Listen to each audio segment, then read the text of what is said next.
अस्सलामु अलैकुम रहमतुल्लाहि व बरकातुहू। अल्हम्दुलिल्लाह हम मुसलमान हैं और मुसलमान के ज़िम्मे अल्लाह के हुक्मों में से सबसे पहला हुक्म जो मुतवज्जे होता है कलमा पढ़ने के बाद वो नमाज है।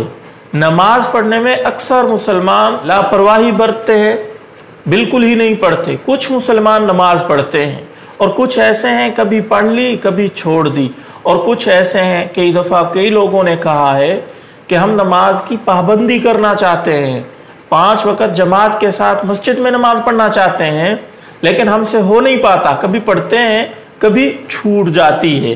तो आज की वीडियो में इंशाअल्लाह हम 5 वक़्त नमाज बाजमात मस्जिद में कैसे पढ़ें, इसकी पाबंदी हमसे हो जाए वो तरीका इंशाअल्लाह इस वीडियो में रखेंगे। तो देखें, सबसे पहली बात यह है कि नमाज का ये जो अमल है, ये जो तरीका है नमाज का, ये बहुत ही आसान है, कोई मुश्किल नहीं है।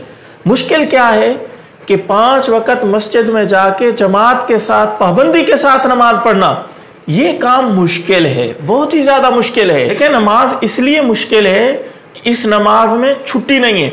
बाकी जितने भी काम हैं उनमें कहीं ना कहीं छुट्टी है। सरकारी मुलाजिम है, हफ्ते में 2 छुट्टियां हैं या 1 छुट्टी तो है ही है, और सरकारी और दिन आ जाते हैं छुट्टियों के, अल्लामा इकबाल डे, कैद आज़म डे, मादर डे, फादर डे, मजदूर डे, ये डे काफ़ी सारी छुट्टियां हो जाती हैं।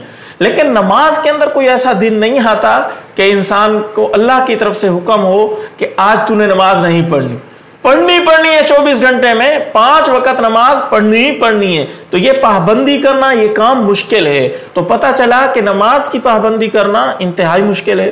खुद अल्लाह रब्बुल इज़्ज़त ने भी कुरान मजीद के अंदर फरमाया, व इन्नहा लकबीरतुन इल्ला अलल खाशीन, कि ये नमाज वाला काम बहुत ही भारी है, वजनी है, मुश्किल है, इल्ला अलल खाशिईन, मगर उन लोगों के लिए मुश्किल नहीं है जो अल्लाह का दिल में खौफ रखते हैं, जिनके दिलों के अंदर अल्लाह का डर मौजूद है, उनके लिए नमाज की पाबंदी करना कोई मुश्किल नहीं है। तो इस आयत से पता चल रहा है कि अगर हम नमाज की पाबंदी करना चाहते हैं तो अपने दिलों के अंदर अल्लाह का खौफ बैठाएं। अब सवाल ये पैदा होता है कि ये अल्लाह का खौफ, खशियत बारी ताला दिल में कैसे पैदा होगी? बयान करने से या बयान सुनने से या इसके अंदर सोचो विचार करने से अल्लाह का खौफ पैदा होगा? नहीं मेरे दोस्तों, इन चीज़ों से अल्लाह का खौफ पैदा नहीं होगा। तो फिर वो तरीका क्या है? खुद अल्लाह रब्बुल इज़्ज़त ने कुरान मजीद के अंदर वो तरीका भी बता दिया। फरमाया, अल्लज़ीना यज़ुन्नूना अन्नहुम मुलाक़ू रब्बिहिम, उन लोगों के दिलों में खौफ पैदा होगा जो यकीन रखते हैं, जिनके दिलों में यकीन रहता है मुलाक़ू रब्बिहिम, कि वो अपने रब से मुलाकात करेंगे, व अन्नहुम इलैहि राजिऊन, और उन्हें यकीन है कि उनका लौट जाना अल्लाह की तरफ है।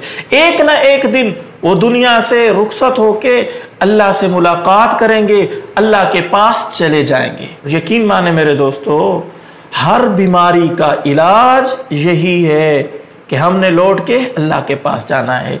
चोरी का ख्याल दिल में आया, फौरन इंसान दिमाग जहन में ये बात लाए कि मैंने लौट के अल्लाह के पास जाना है। कोई गलत काम का ख्याल दिल में आया, फौरन इंसान के मैंने मरना है, अल्लाह से मुलाकात होगी, अल्लाह के पास मैंने लौट के जाना है, अल्लाह के हुज़ूर कैसे मैं खड़ा हूँगा। और जब नमाज छोड़ने को दिल चाहे तो उस वक़्त भी इंसान, हर बीमारी का इलाज यही है, हर वक़्त इंसान ये बात सोचता रहे कि मैंने अल्लाह से मुलाकात करनी है, अल्लाह की तरफ मैंने लौट के जाना है, फिर ये खौफ पैदा होगा। जब ये बात पुख्ता हो जाएगी, दिल के अंदर बैठ जाएगी कि मैंने अल्लाह से मुलाकात करनी है, उसी की तरफ लौट के जाना है, फिर सवाल ही पैदा नहीं होगा कि आपसे नमाज छूट जाए, आपसे कोई नेकी का काम छूट जाए, आप गुनाह के ऊपर जरीर हो जाए, जुर्रत कर लें, सवाल ही पैदा नहीं होता। तो पता चला कि इंसान को ये यकीन बनाना है।